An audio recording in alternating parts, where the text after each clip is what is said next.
Well, hello everybody, welcome to my Insights channel, and today I'm going to read you more from my first book, Out the Bottomless Pit. The topic I'm doing at the moment is about the Hollow Earth, or the Hollow Earth theory. I'm going to read you the foreword to my first book. It says here, on March the 8th, 2014, a Malaysian aircraft vanishes without trace. Even with modern technologies which can pinpoint nearly every mobile phone on Earth to a metre away, we're told the plane has vanished into thin air. But are we being told the truth? Theories abound as to what really happened in this unfortunate incident, in the time-space continuum, or Bermuda Triangle type effect. 4 months later, another Malaysian aircraft is supposedly just blown out of the sky.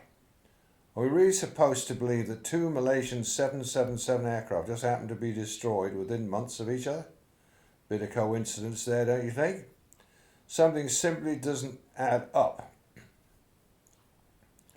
Many say that technology has advanced much further than most of us are being told. So perhaps there's more to this story, as well as other strange phenomena which seem to be abounding of late. Is it true that something of this nature was being used in this case, and if so, how has this happened?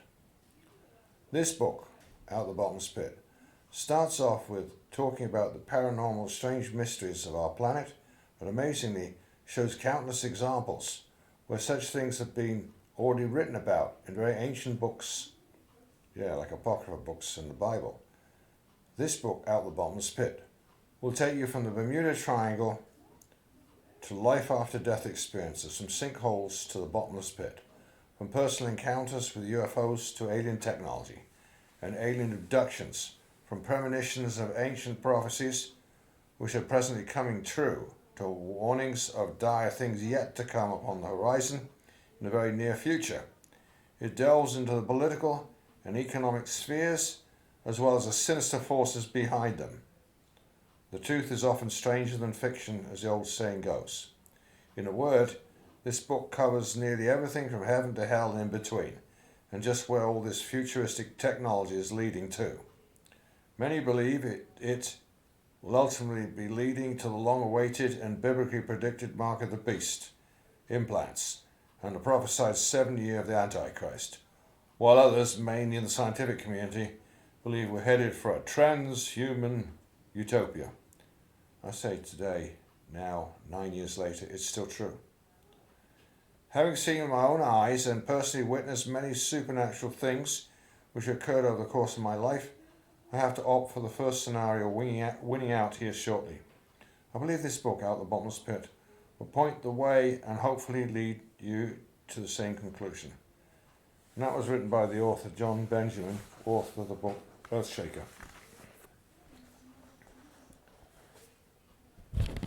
So that was just a little introduction to my first book, or not written by me. As I said, that was the foreword to that book. And I was just going over what my first book says actually about the Hollow Earth. I read you some, but there's a lot more about it. So today I'm going to mention to you, here's chapter 11 from my book, Out the Bottomless Pit, talking about the coming race.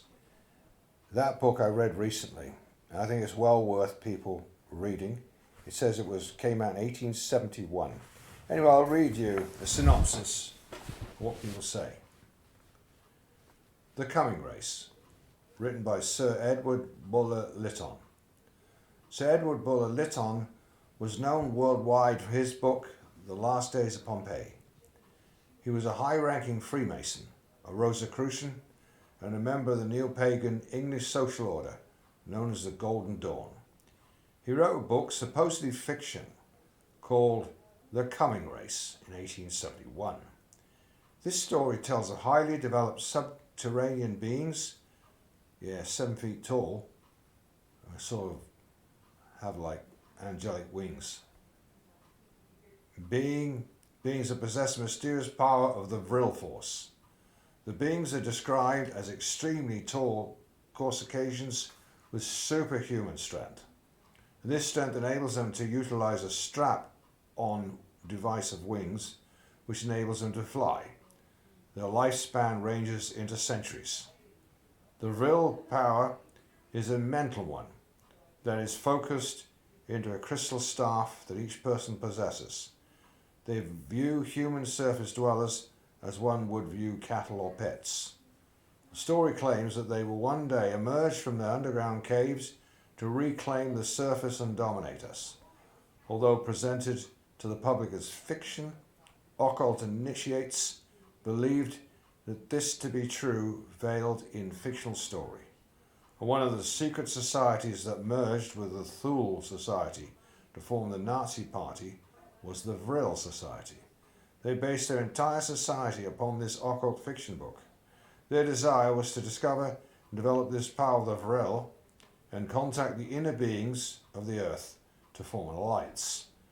As way out as this may sound, actions were taken seriously to achieve this goal. In modern times, it would be the same as the Masons emerging with the official Star Trek fan club to form a powerful political movement. Not so New Age concept. H.P. Blavatsky, spiritualist, medium and founder of Theosophy, stated the North Pole is the region of Atma, a pure electromagnetic soul of the earth, spiritually called the gate, whereas the South Pole is called the pit, cosmically and territorially.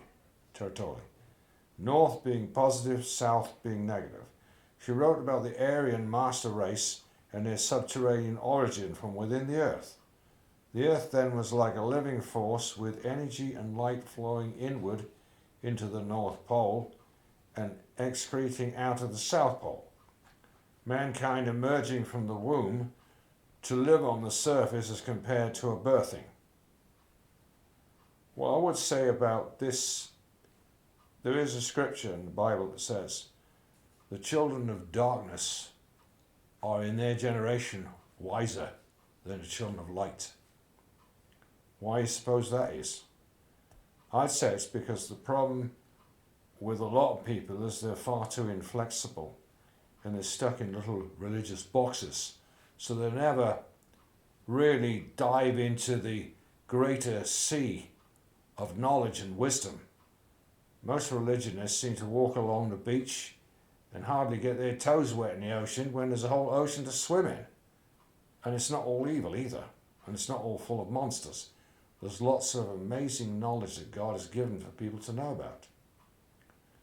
Sadly, I think that those on the wrong side of the fence, they know more about these dark things than the children of light do, which is a shame. It really is. I'll continue reading here. At the turn of the 19th century, many intellectuals and European aristocrats took Blavatsky's theosophy based upon her main work, Secret Doctrines, to heart. The Thule Society was formed based upon theosophy and a secret doctrine. As mentioned, this was the intellectual occult secret societies and financial groups that later became part of the Nazi Party.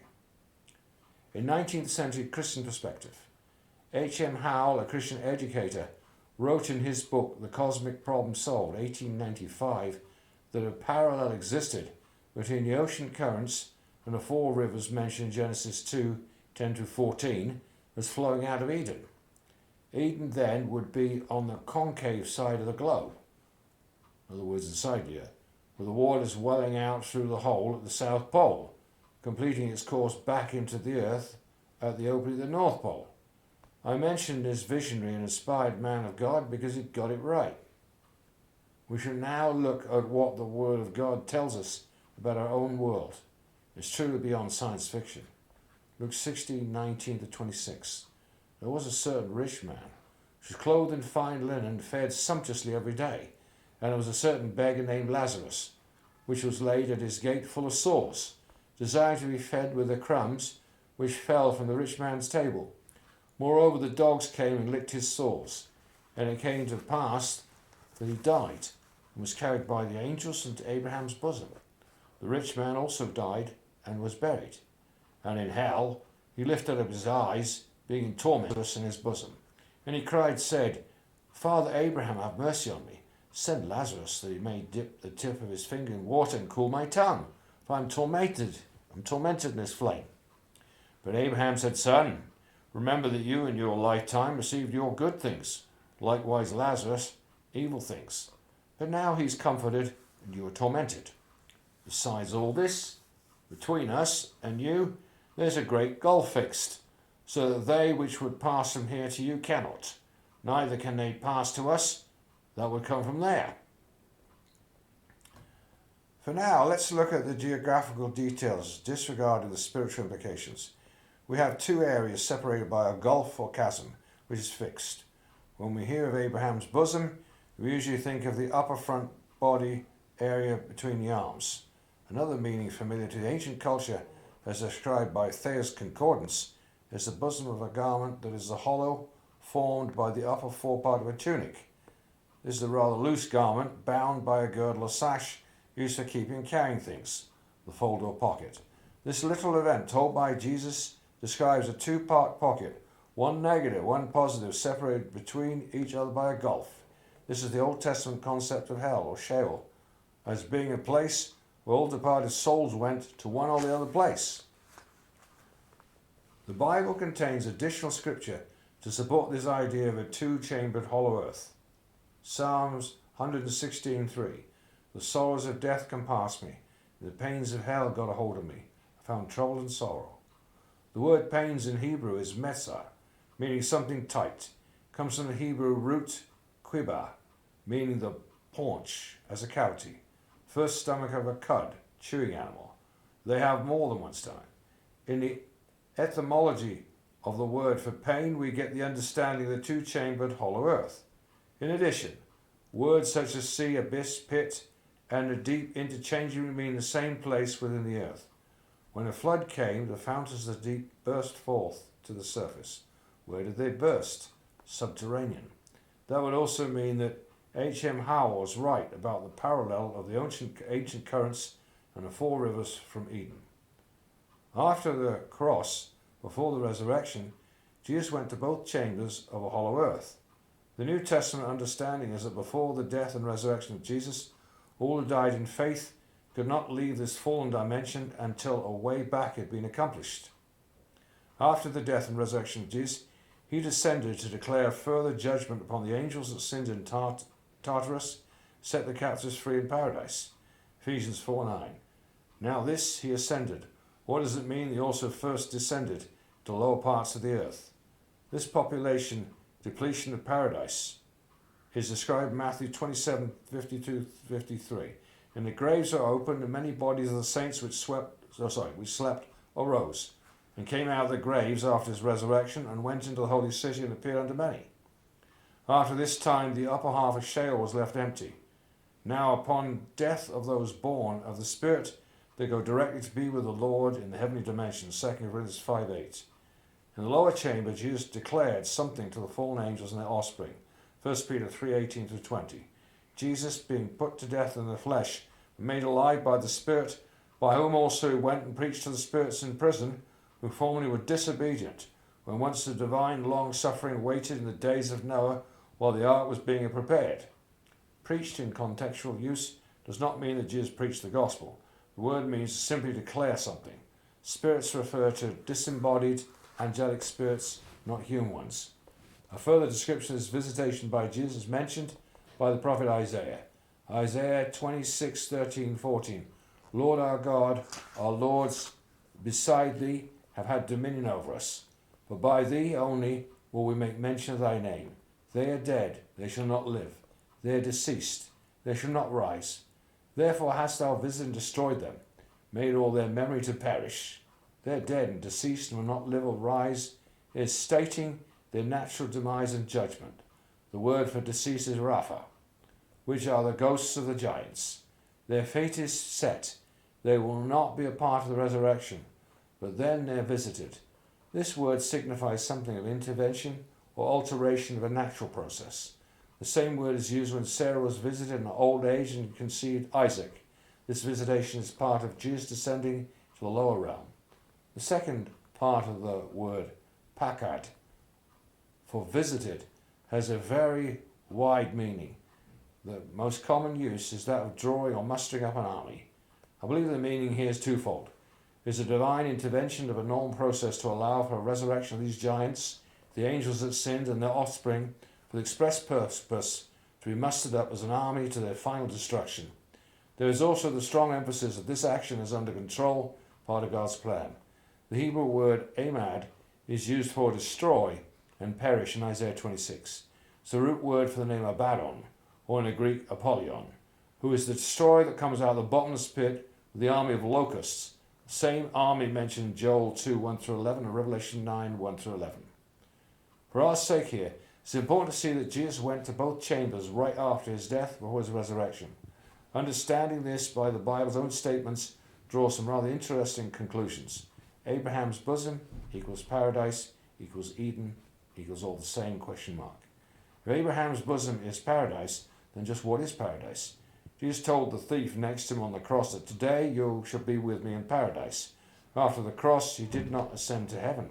He went into the bowels of the earth, to Abraham's bosom where Lazarus went, which was paradise.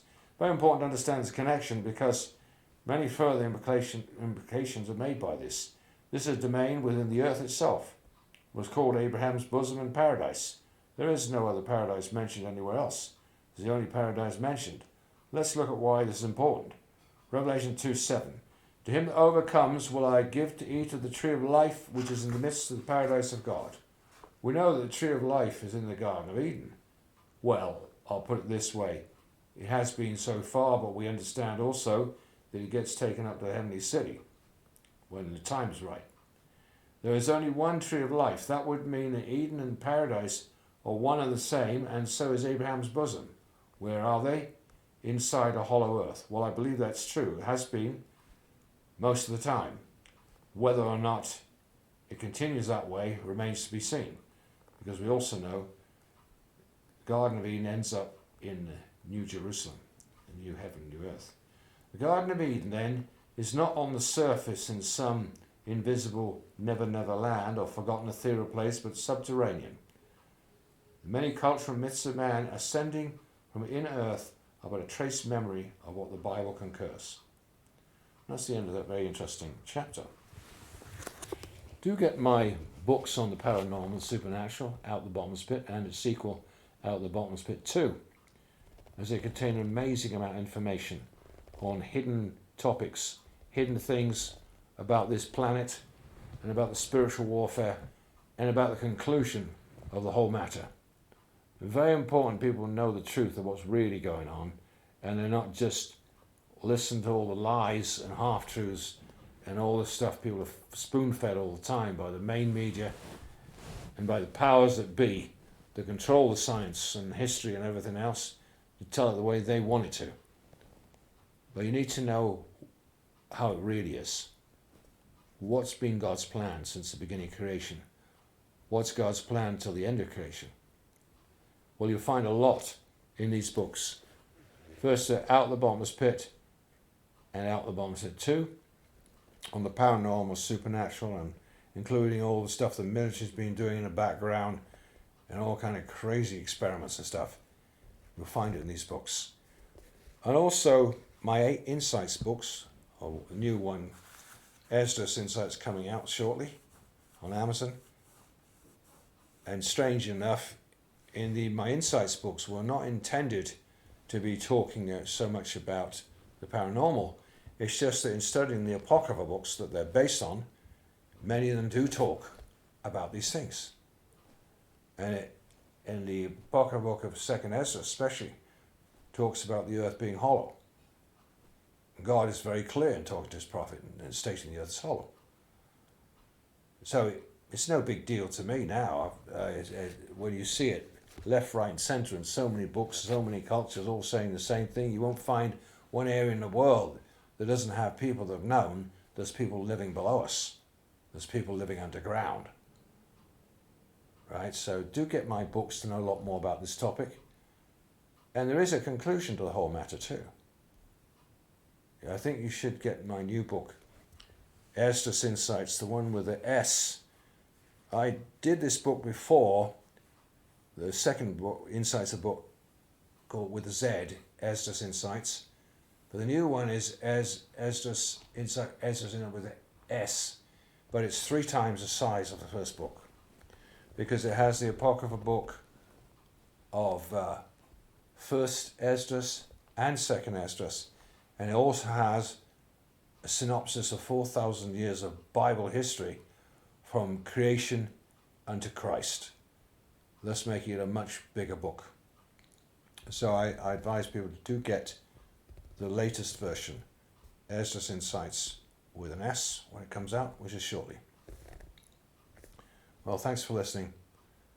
Bye for now.